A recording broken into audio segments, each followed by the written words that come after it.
এই নিন আপনার চাবি। ও, চাবিটা আপনাদের কাছে ছিল?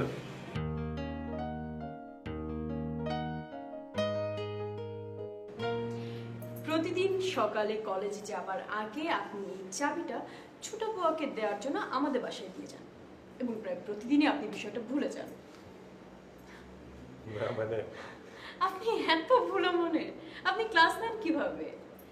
আচ্ছা, আপনি আমাকে একটা কথা বলেন, আপনি আপনার ক্লাসের সব স্টুডেন্টদের নাম মনে রাখতে পারেন? তা সবারটা মনে রাখতে পারি না, তবে বেশিরভাগের এটা মনে থাকে। গুড। আচ্ছা, আপনি আমার নাম বলেন, আমার নাম কি মনে আছে আপনার? আপনার নাম মানে? আমি জানতাম আপনার মনে নেই। কম করে হলো 10 বার আমি আপনাকে আমার নাম বলেছি। হিরো সামথিং, একটা পরিচিত মেয়ের নাম মনে রাখতে না পারাটা কতটা অপমানজনক আপনি জানেন সেটা? আচ্ছা ঠিক আছে, আজ শেষবারের মতো আপনার নামটা বলে দিন। আমি প্রমিস করছি আর কোনোদিন ভুলবো না। না, এখন আর বলবো না, একবার রাতেই বলবো। রাতে? জি, আজ রাতে আপনি আমাদের বাসায় খাবেন, তখন না হয় নাম ধাম সবই বলে দেব। কিন্তু রাতে তো। কোনো কিন্তু টিন্তু চলবে না। রাতের খাবারের কথা মা নিজে বলেছেন। আবার ভুলে যাবেন না তো? ইনফ্যাক্ট ভুলে গেলে কোনো সমস্যাও নেই, আমি ঠিক রাত 9টায় আপনাকে পিক করব। ওকে? আচ্ছা। আসি, হ্যাঁ?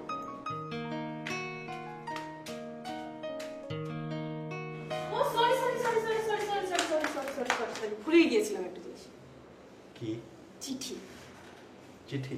হ্যাঁ, আপনার নামে একটা চিঠি এসেছে, রেজিস্ট্রি চিঠি। আপনার ফ্ল্যাটের দরজা বন্ধ থেকে তো পিয়ন বেটা চলেই যাচ্ছিল, আমি জোর করে চিঠিটা রেখে দিয়েছি। ভালো করেছি না? খুব ভালো করেছেন, কিন্তু আমাকে চিঠি লিখবে কে? কি জানি, চিঠিটা তো আর খুলে দেখিনি, তাই বলতে পারছি না। তবে ওপরে লেখা দেখে মনে হচ্ছে কোনো মেয়ে মানুষ পাঠিয়েছে। নিন। Thank you. ওয়েলকাম। আসি, হ্যাঁ?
রায়হান, শুভেচ্ছা নিও। তুমি কেমন আছো জানি না, তবে আমি ভালো নেই। তোমার ফোন নম্বর জোগাড় করার অনেক চেষ্টা করেছি, না পেয়ে শেষমেশ চিঠিটার শরণাপন্ন হলাম। আমার ভীষণ বিপদ, তোমাকে আমার খুব প্রয়োজন। চিঠি পাওয়া মাত্র আমার সাথে যোগাযোগ করো। নিচে আমার ফোন নাম্বার দেওয়া আছে। ইতি সুমনা।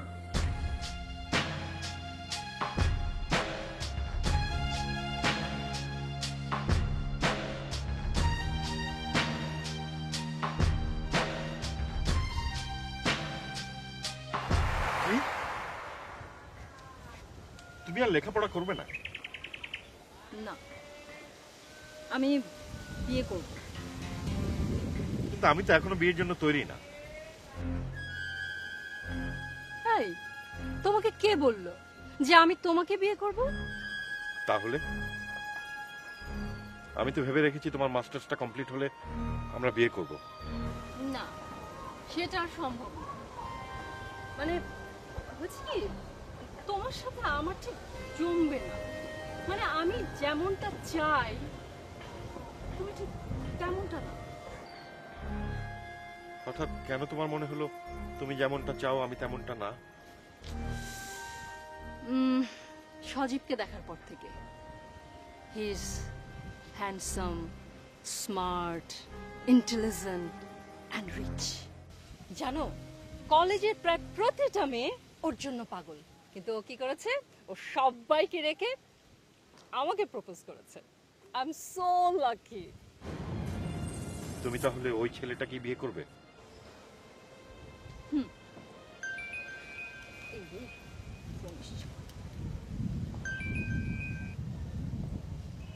হ্যালো, হ্যাঁ সোনা, তুমি কই? আমি আমি বাসায়।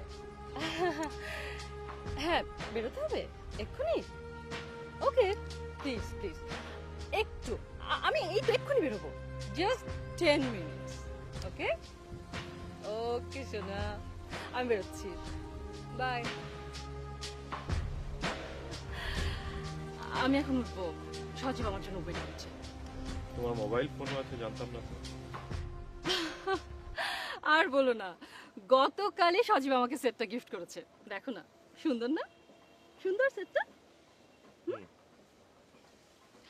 ও শোনো না, আর মাসখানেকের মধ্যেই আমার বিয়ে।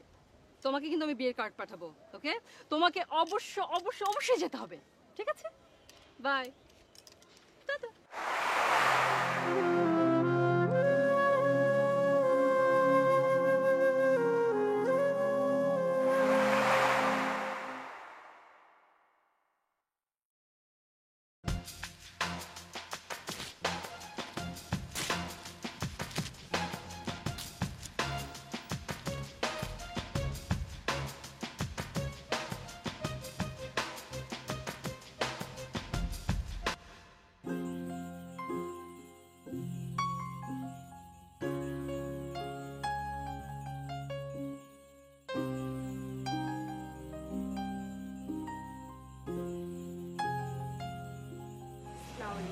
ভালো আছেন আপনি? আজকে আমাকে চিনতে পেরেছেন তো নাকি? আপনি নূপুর, জামাল সাহেবের মেয়ে। আমার উপর তলায় থাকেন। ইন্টারমিডিয়েট পরীক্ষা দিয়ে রেজাল্টের জন্য অপেক্ষা করছেন, হয়নি? Of course, and thanks a lot. কেন? এই যে আমার এত এত ইনফরমেশন আপনি এত সুন্দর করে মনে রেখেছেন তার জন্য। ও বাই দ্য ওয়ে, আপনার চিঠি খুব সম্ভবত দুদিন আগে যিনি পাঠিয়েছিলেন তারই চিঠি। জানেন, আমার না খুব ইচ্ছা ছিল চিঠিটা খুলে পড়তে। না না, জাস্ট কিউরিসিটি। অ্যাকচুয়ালি আপনাকে কেউ কখনো চিঠি পাঠায়নি তো, তাই আর কি। হঠাৎ করে কে আপনাকে এত ঘন ঘন চিঠি পাঠাচ্ছে সেটাই আর কি জানতে চাচ্ছিলাম। বাই দ্য ওয়ে, কার চিঠি এটা? আমার পরিচিত একজনের, আশিক।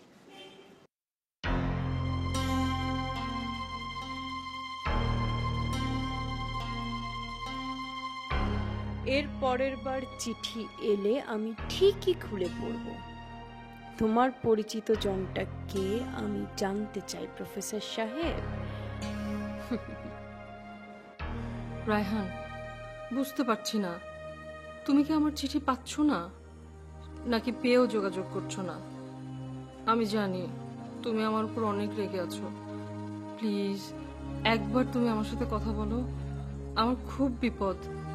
চিঠিতে আমার ফোন নাম্বার দিলাম, আমাকে ফোন করো প্লিজ। সুমনা।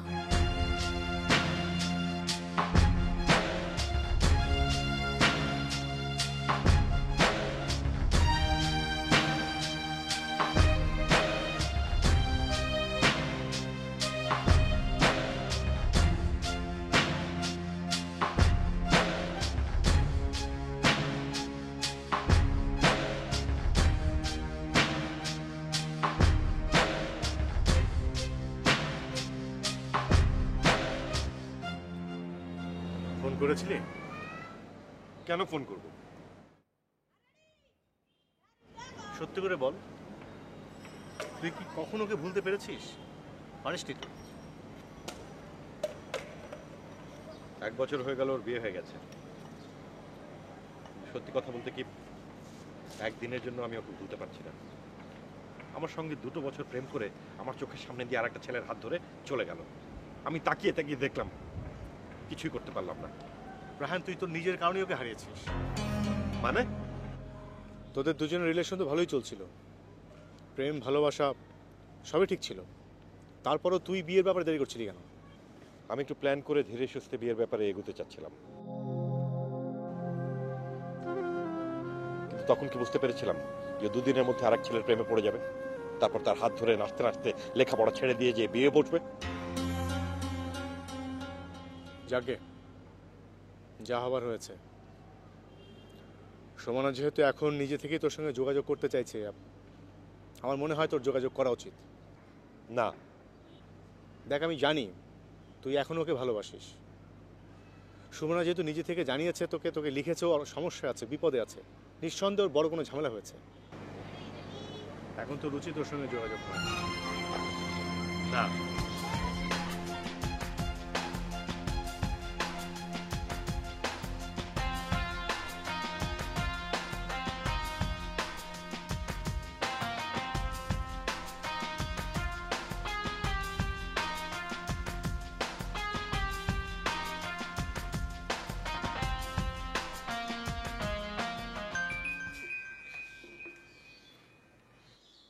হ্যালো, সুমনা বলছেন? বলছি। কে বলছেন?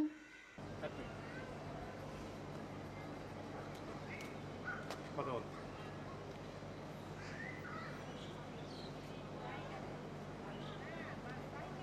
হ্যালো, হ্যালো, কে কে বলছেন? আমি রায়হান। রায়হান, রায়হান, তুমি তুমি এতদিন পর তুমি ফোন করলে। আমি তোমাকে 4 চিঠি লিখেছি। 4টা না, 2টা। আমি 2টা চিঠি পেয়েছি। তোমাকে আমি লিখেছি, আমার খুব বিপদ, আমি খুবই অশান্তির মধ্যে আছি। তারপর তুমি এতদিন পর আমাকে ফোন করলে। তুমি কি করে আশা করলে যে তুমি বললেই আমি ফোন করব? যা ইচ্ছা হয় বলো, এখন তো আমার দুঃসময়, এখন তো আমি আমার পাশে কাউকে পাবোই না। কান্নাকাটি করো না। কি জন্য ফোন করতে বলেছো সেটা বলো। সেটা ফোনে বলা যাবে না, সামনাসামনি বলতে হবে। তুমি এখন কোথায়? কোথায় আবার? যেখানে থাকার কথা সেখানেই। শোনো, পরশুদিন আমি ঢাকায় যাব মামার বাসায়, তারপর দিন বিকেলে তোমার সাথে দেখা করব, ঠিক আছে? ঠিক আছে।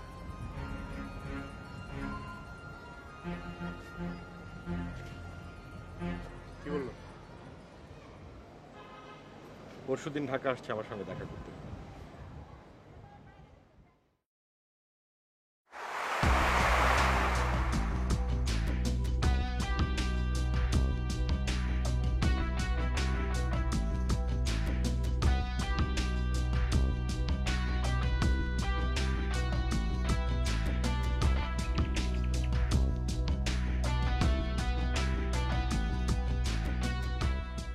গত 7-8 মাস ধরে তোমার সাথে যোগাযোগ করার কথা ভেবেছি, কিন্তু সাহস পাইনি।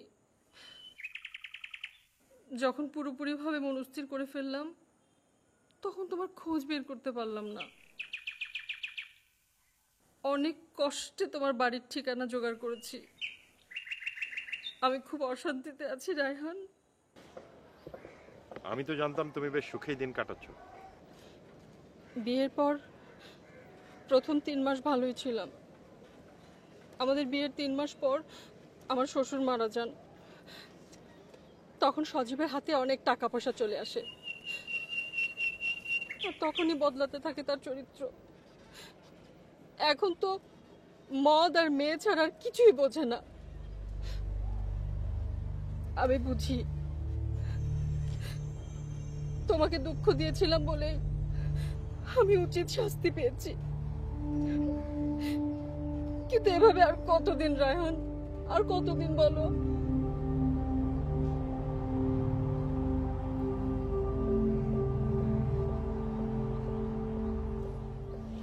তাহলে তুমি এখন কি করতে চাও?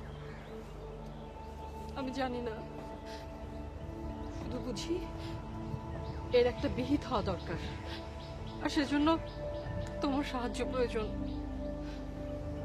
তুমি কি চাও, কি করতে চাও তা না জেনে আমি তোমাকে কিভাবে সাহায্য করবো? বললাম তো আমি জানি না। তুমি ভেবে দেখো, তুমি ভেবে দেখো কোনো রাস্তা বের করতে পারো কিনা।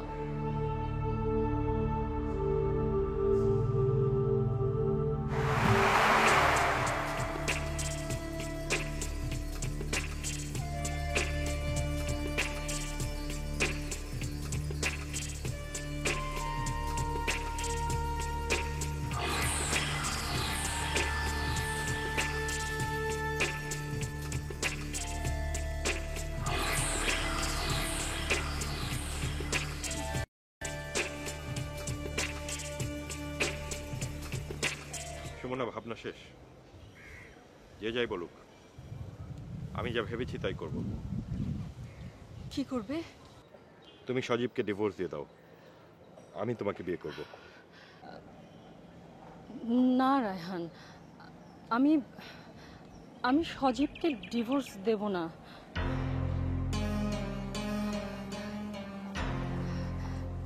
রায়হান, রায়হান প্লিজ, আমাকে ভুল বুঝো না রায়হান।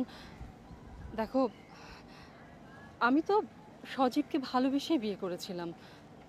এখন যদি বিয়ের 1.5 বছরের মাথায় এসে ওকে ডিভোর্স করে তোমাকে বিয়ে করি, তাহলে লোকজন হাসাহাসি করবে না? লোকজন হাসাহাসি করবে, টিটকিরি দেবে। বলো, সেটা তো তোমার আমার দুজনের জন্য অপমানের। আর তাছাড়া তাছাড়া কি?